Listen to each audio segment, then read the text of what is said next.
최종 이론의 꿈 2부 6장 아름다운 이론 일반 상대성 이론과 표준 모형 모두에게 그 필연성과 단순성의 대부분을 부여하는 하나의 공통적인 특징이 있다. 그 이론들은 모두 대칭성의 원리를 따른다.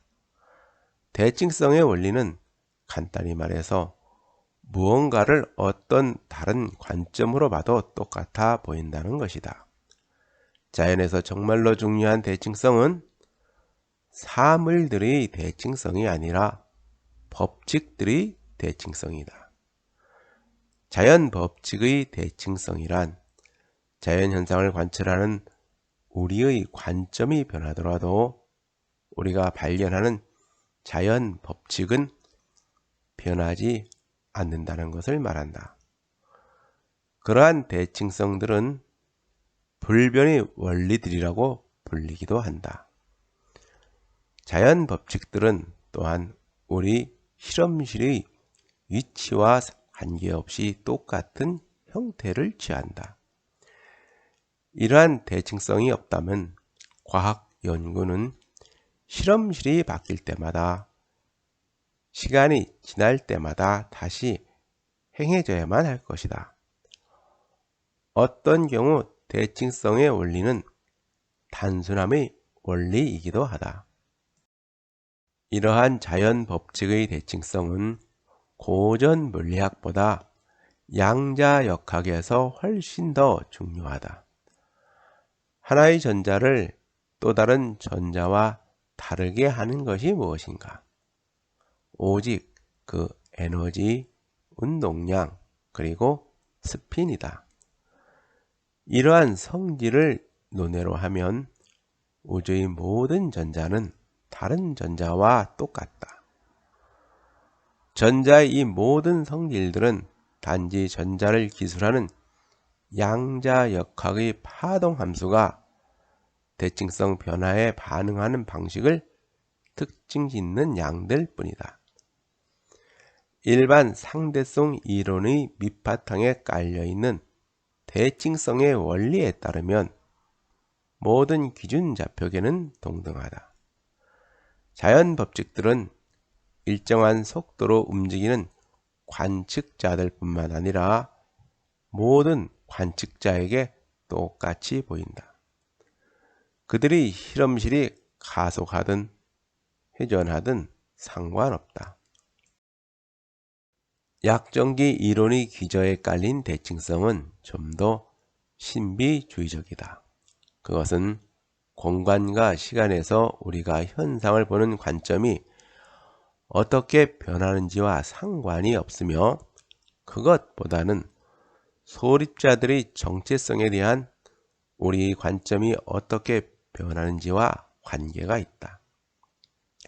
한 입자가 명확하게 여기나 저기에 있지 않는 상태나 명확하게 시계의 방향이나 반시계의 방향으로 돌고 있지 않는 양자역학적 상태에 존재하는 것이 가능한 것과 마찬가지로 양자역학의 경이로움으로 인해 어떤 입자가 명확하게 전자도 아니고 중성, 미자도 아닌 상태에 존재하는 것이 가능하다.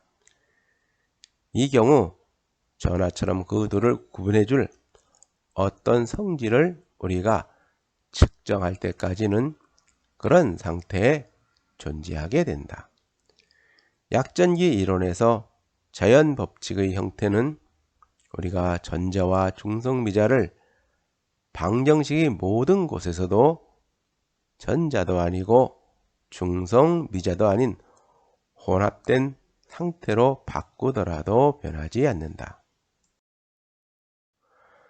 다른 형태의 다양한 입자들이 전자 및 중성미자와 상호작용하기 때문에 광자 및 그 딸린 형제들, 즉 양으로 대전된 W와 음으로 대전된 W, 그리고 중성인 Z 입자뿐만 아니라 아래 쿼크를 수반하는 위 쿼크 같은 여러 입자의 형태들이 족들이 동시에 뒤섞일 필요가 있다.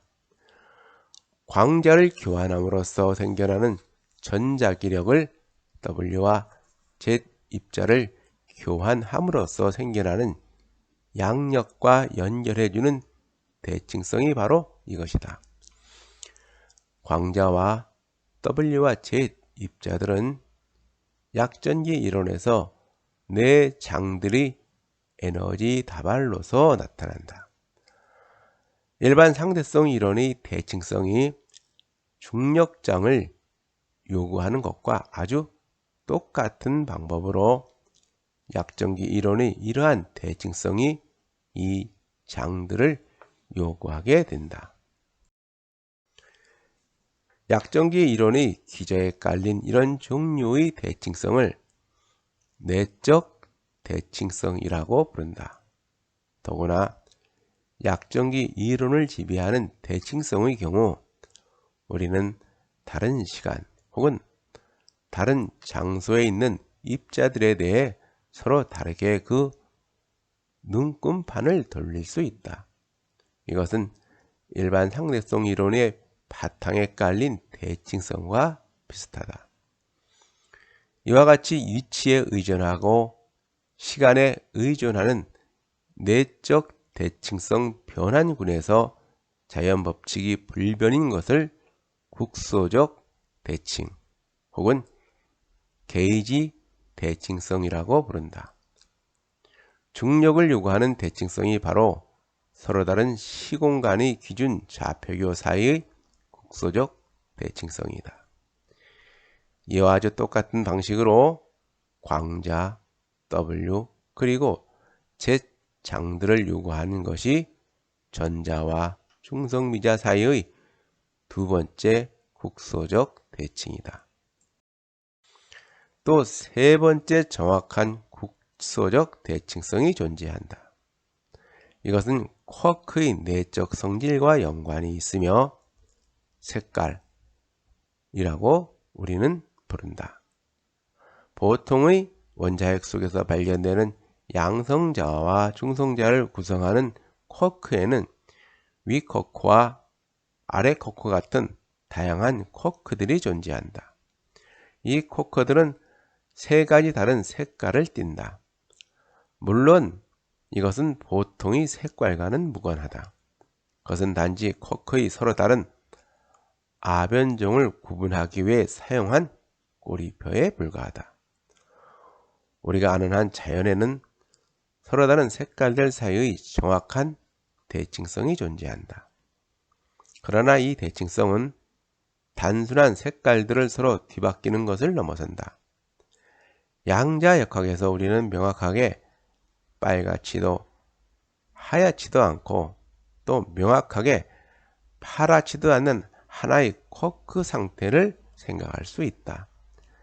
자연 법칙들은 우리가 빨강, 하양, 파랑 쿼크들을 세 가지 적당히 혼합한 상태들의 쿼크들로 대체하더라도 정확하게 똑같은 형태를 취하게 된다.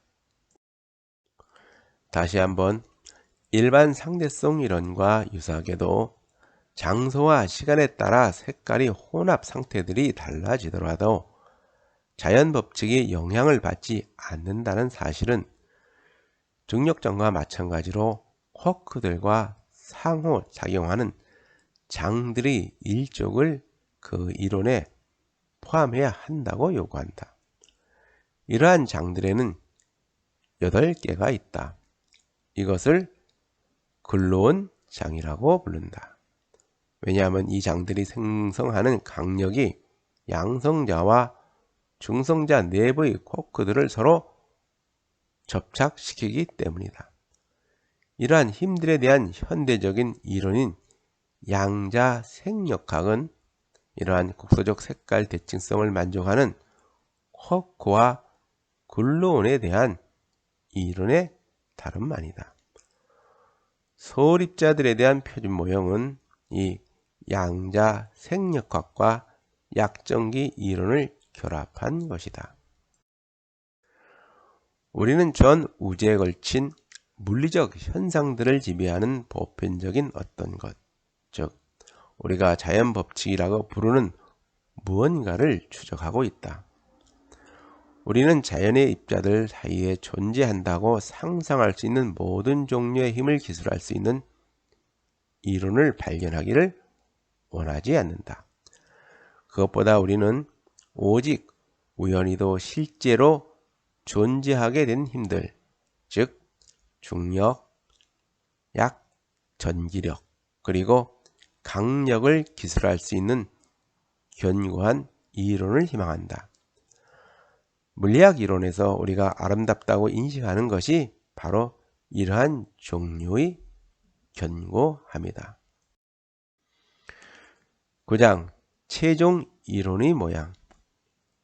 최종 이론은 수세기만큼 멀리 있을지도 모르고 또 우리가 지금 상상할 수 있는 그 어떤 것과 완전히 다른 것으로 드러날지도 모른다.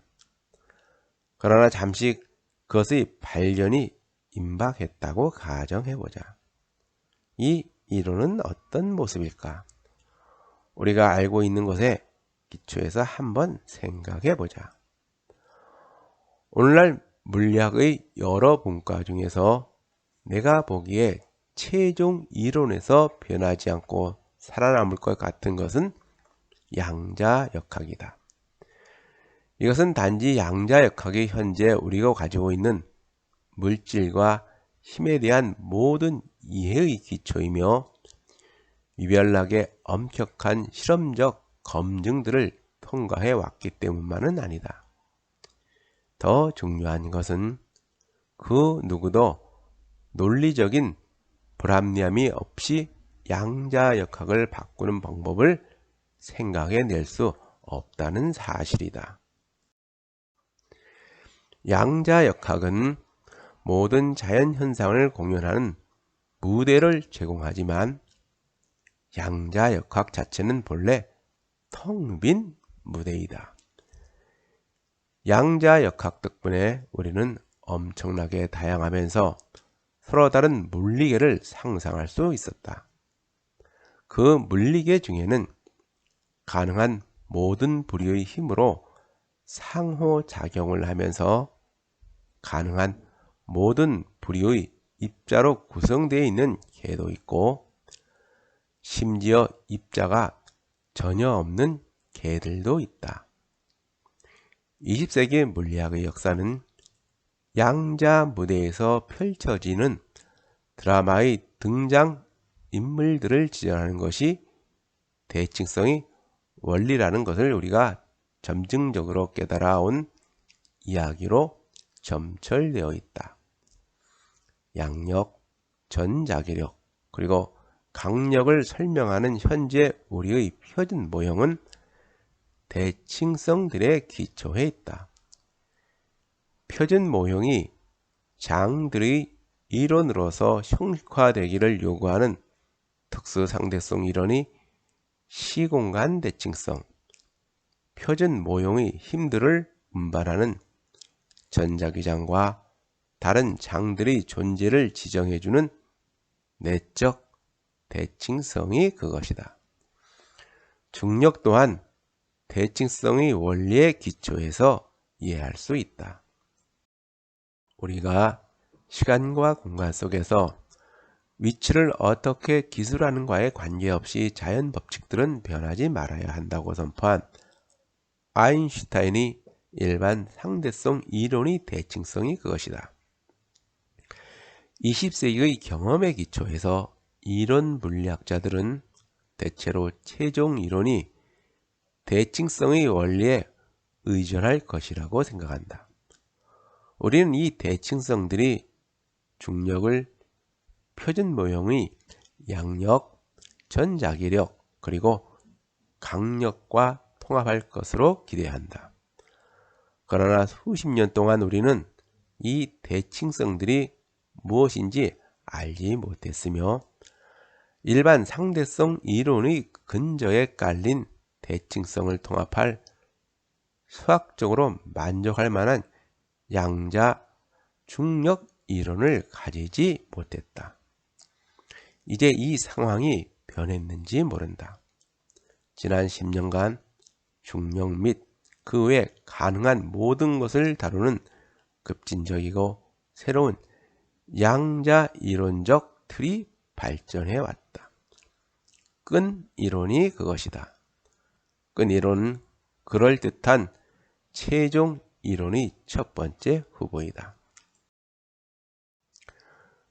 끈 이론을 연구하는 과정에서 베네치아노의 공식과 그것을 확정한 것, 그리고 일반화한 것들이 단지 운이 좋은 추측이 아니라 새로운 종류의 물리적 기술, 즉 상대성 이론적이고 양자 역학적 끈에 대한 이론임을 깨닫게 되었다. 물론 보통의 끈들은 양성자와 중성자와 전자와 같은 입자들로 구성되어 있지만 이러한 새로운 끈들은 다르다. 새로운 끈들이 양성자와 중성자를 이루는 것이다. 누군가 갑자기 물질이 끈으로 구성되어 있다는 영감을 얻고 그 후 이런 아이디어에 기초한 이론을 개발해 나아간 것이 아니었다. 끈에 대한 이론은 누군가 그것이 끈에 대한 이론이었음을 깨닫기 전에 발견되었다. 이러한 끈들은 부드러운 직물 같은 공간에서 아주 가늘게 삐져나온 1차원적 실오라기로 시각화할 수 있다. 끈은 자유로운 두 끝을 가지며 열려 있을 수도 있고 고무 밴드처럼 닫혀 있을 수도 있다. 끈들은 공간 속에서 여기저기 날아다니며 진동한다.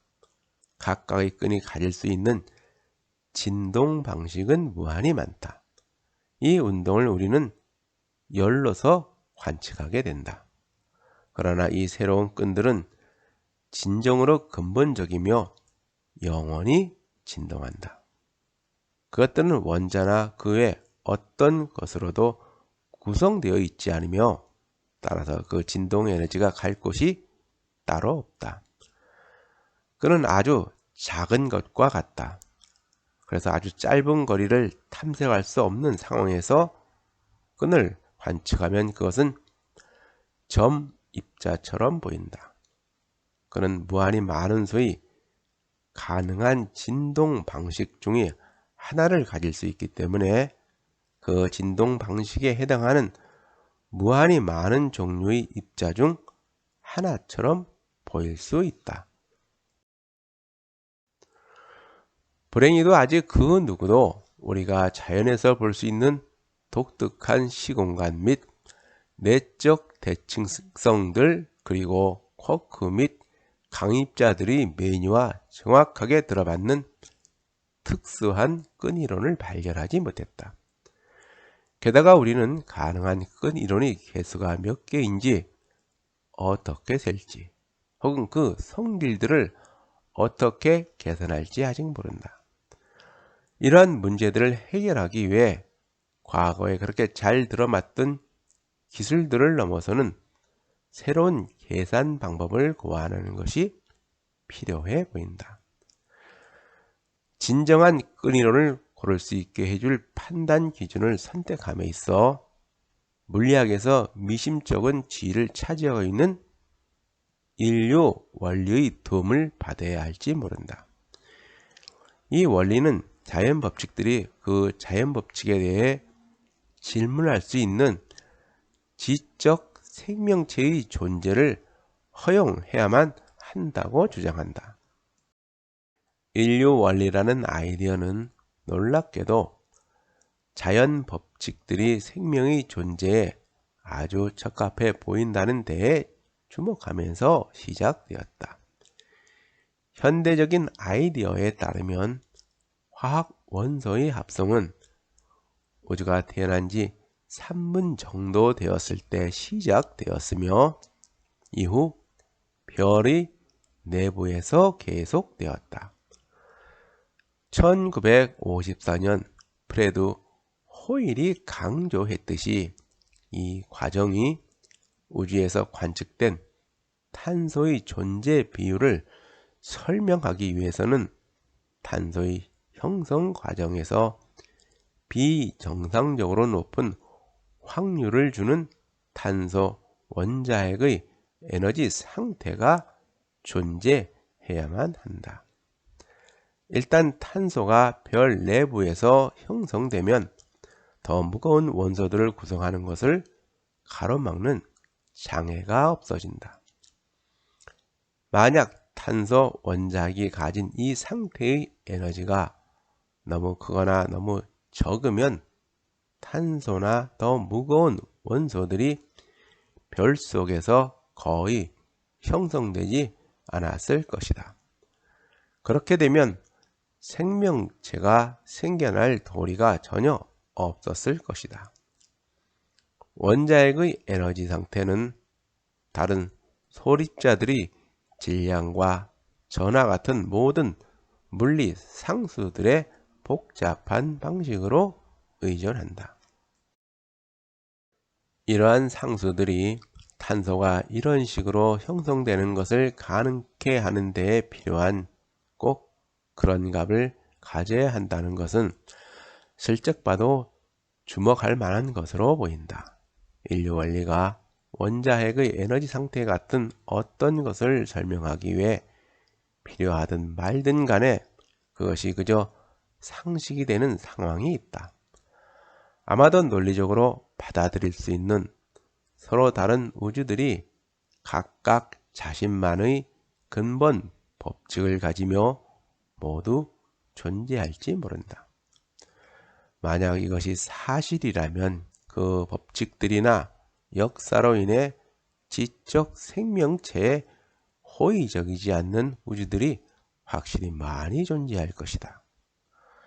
인류 원리를 이렇게 해석하는 것의 약점은 우주의 다양성이란 의미가 전혀 분명하지 않다는 점이다.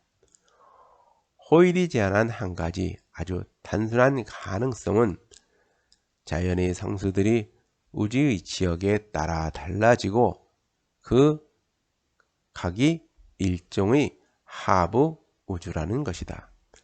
우리가 보통 자연 상수라고 부르는 것들이 우주의 역사에서 시간에 따라 달라졌다면 다중 우주들에 대해서도 똑같은 종류의 해석이 가능할 것이다. 최근에는 우리 우주와 다른 최종 법칙을 가지고 있는 다른 우주들이 더 크고 넓은 우주에서 파생되어 나왔다는 더 혁명적인 제안들이 나왔다.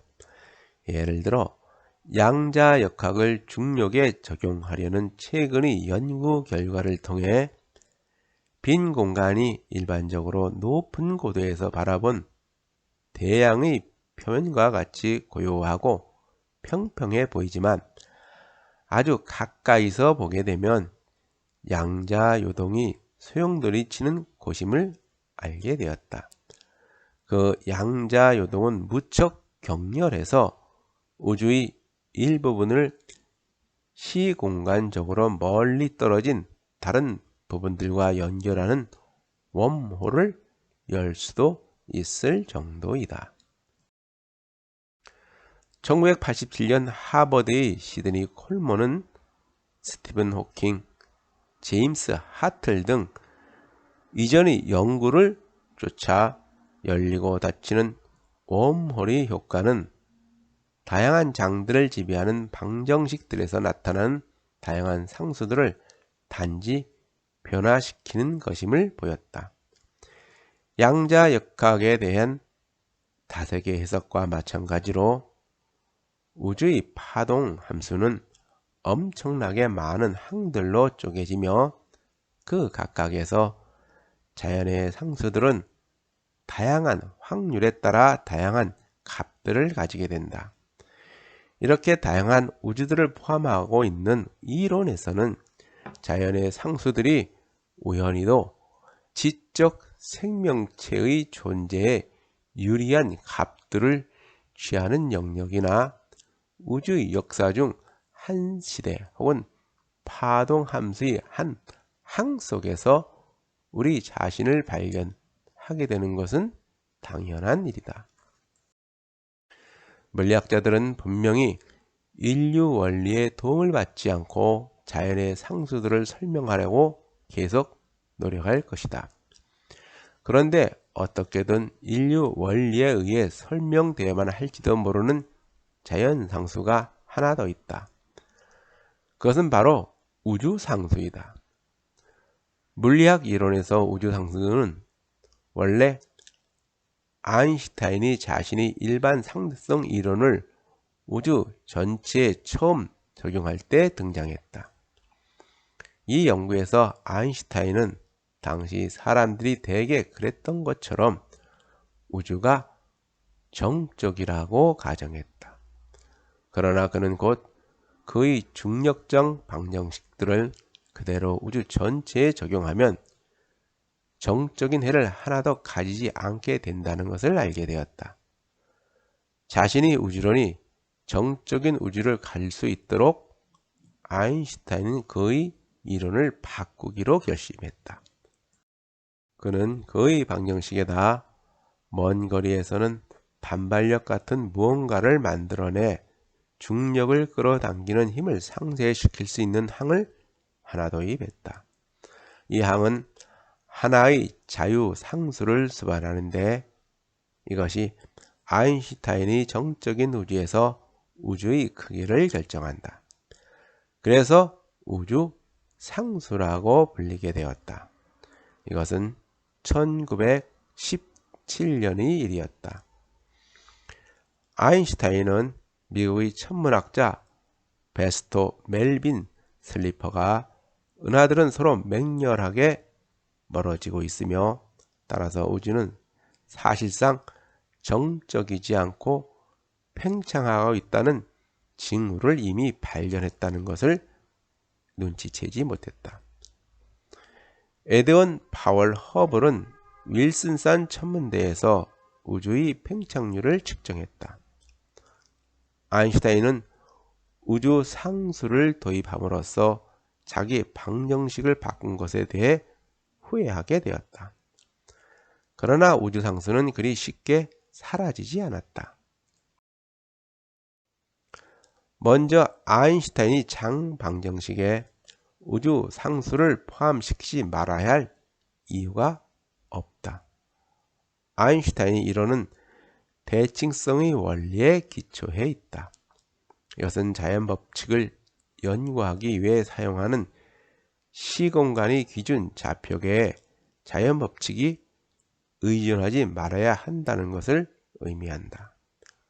우리는 어떤 대칭성의 원리나 다른 근본적인 원리가 금지하지 않는 한 우리 이론에서는 그 어떤 복잡함도 실제로 생겨날 수 있음을 일반적으로 알게 되었다. 따라서 우주 상수가 불필요한 복잡함이라고 말하는 것은 충분하지 않다.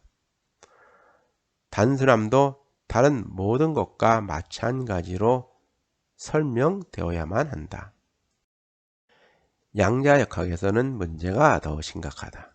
우리 우주에 있는 다양한 장들은 끊임없이 양자 요동을 하지 않을 수 없다. 이것은 심지어 빈 공간에도 에너지를 제공한다. 이 에너지는 그 중력 효과를 통해서만 관측 가능하다. 에너지는 종류에 관계없이 중력장을 생성하며 그것은 다시 중력장의 영향을 받는다. 그래서 모든 공간을 채우고 있는 에너지는 우주의 팽창에 중요한 영향을 미칠 수 있을 것이다.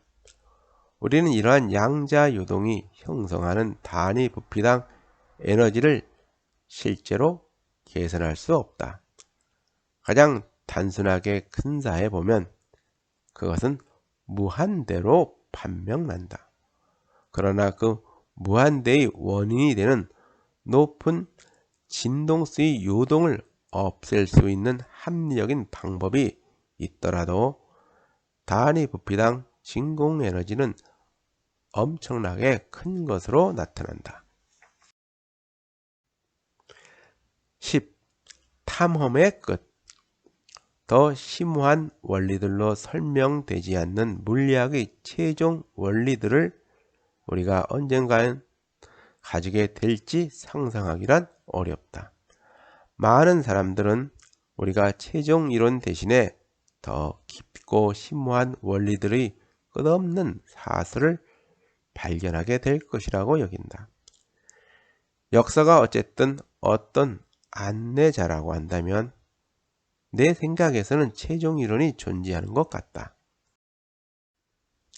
점점 더 근본적인 것이 되어가는 이론의 사슬이 영원히 계속되지도 않고 종말에 이르지도 않을 것이라고 생각할 수는 있다.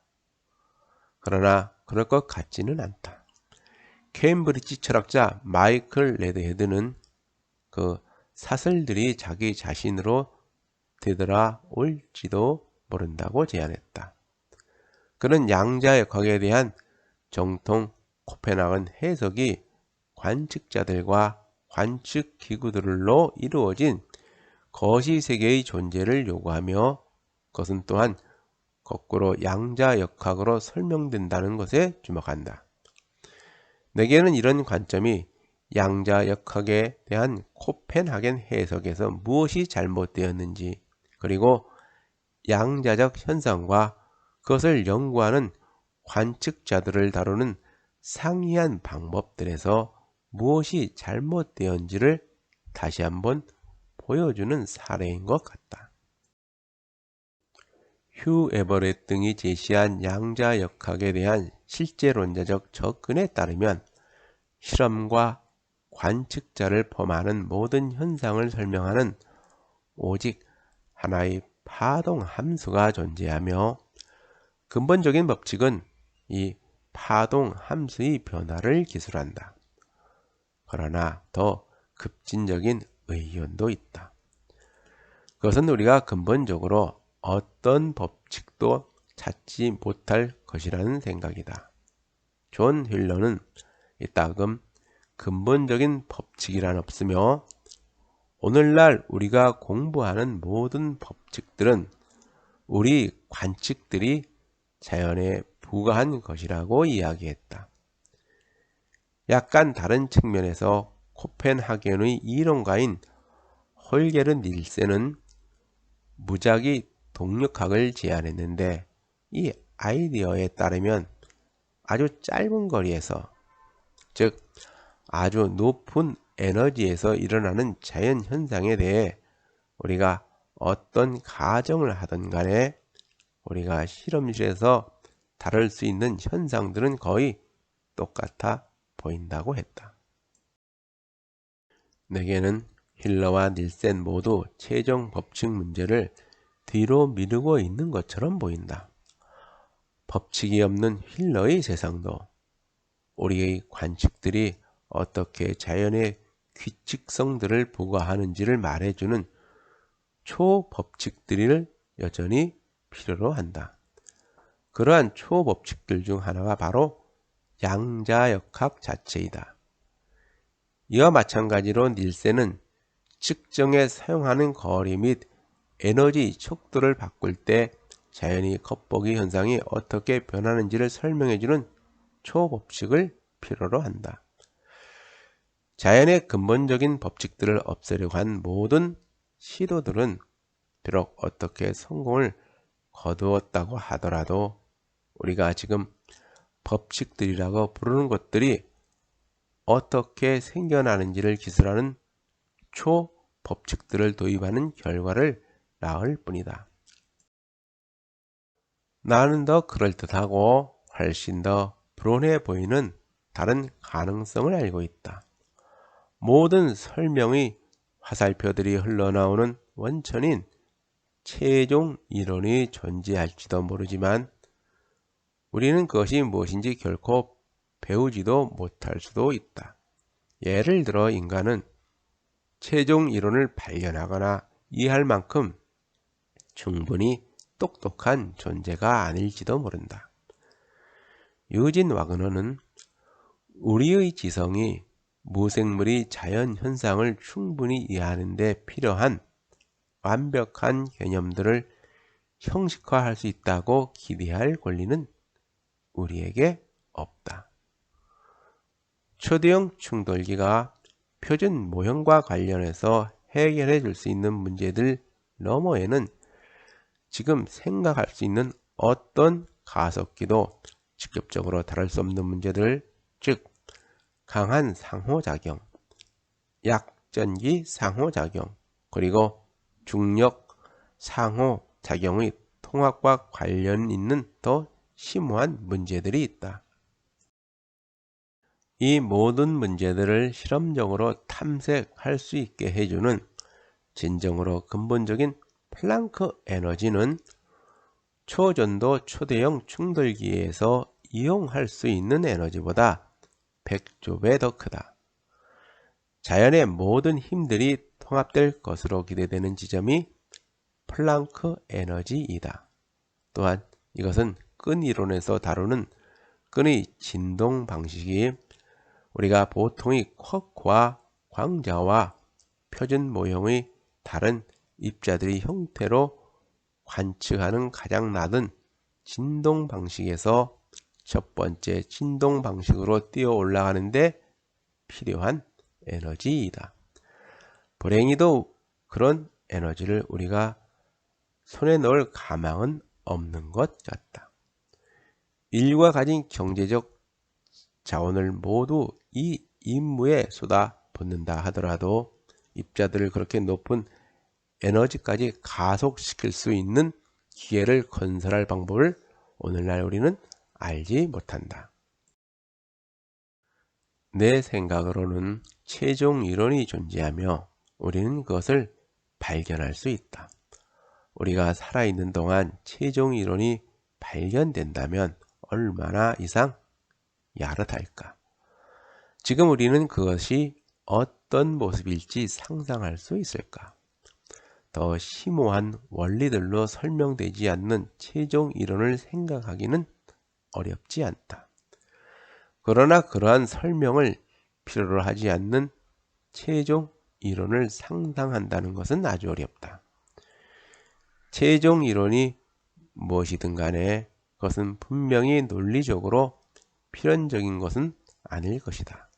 비록 최종 이론이 수학적 모순 없이 중력을 다른 힘들과 함께 기술할 수 있는 유일한 양자 역학적 이론임을 우리가 증명할 수 있다 하더라도 우리는 여전히 왜 중력 같은 것이 존재해야만 하는지, 왜 자연은 양자 역학의 규칙들을 준수해야만 하는지 물어야 할 것이다. 왜 우주는 뉴턴 역학의 규칙에 따라 끝없이 궤도를 그리며 공전하는 점 입자들로 단순히 구성되어 있지 않을까? 도대체 왜 삼라 만상이 존재하는 것일까? 11. 신은 어디로 가나? 아인슈타인은 자신이 인간의 운명과 행위에 자신을 관련시키는 신이 아니라 존재하는 것들이 질서정연한 조화 속에서 그 자신을 드러내는 스피노자의 신을 믿는다고 말한 적이 있다. 그러나 만약 우리가 질서나 조화 대신 신이라는 단어를 사용한다면 신을 믿지 않는다는 비난을 피하기 위한 경우를 제외하고는 그 단어를 사용하는 게 대체 무슨 차이를 만들겠는가?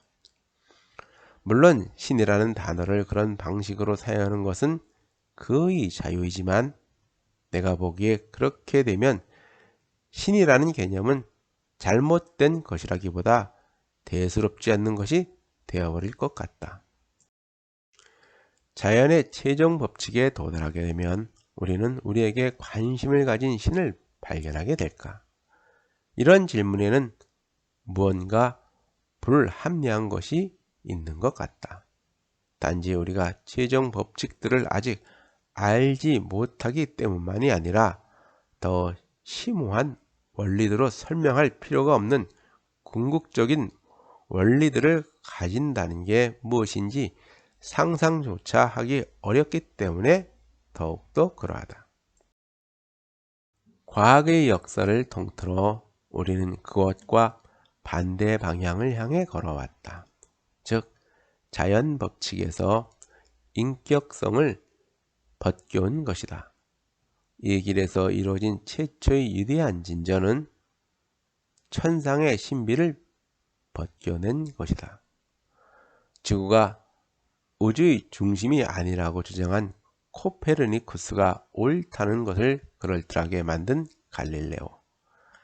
태양은 단지 엄청나게 많은 별들 중에 하나일 뿐이라고 생각한 브루노. 그리고 똑같은 운동법칙과 중력법칙이 태양계와 지상의 물체에 적용된다는 것을 보인 뉴턴. 이 중에서 가장 핵심적인 장면은 뉴턴이 똑같은 중력법칙이 지구 주위를 도는 달과 지구 표면에서 낙하하는 물체를 지배한다는 것을 알게 된 것이다.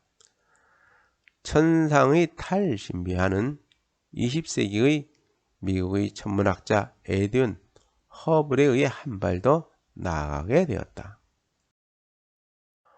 허블은 안드로메다 성운까지 거리를 측정하고 추론을 통해 수천 개의 성운들이 우리 은하의 외곽 부분이 아니라 그 자체가 하나의 온전한 은하들이며 우리 은하만큼이나 인상적인 은하들임을 보였다. 현대의 우주론 학자들은 심지어 코페르니쿠스의 원리를 이야기한다.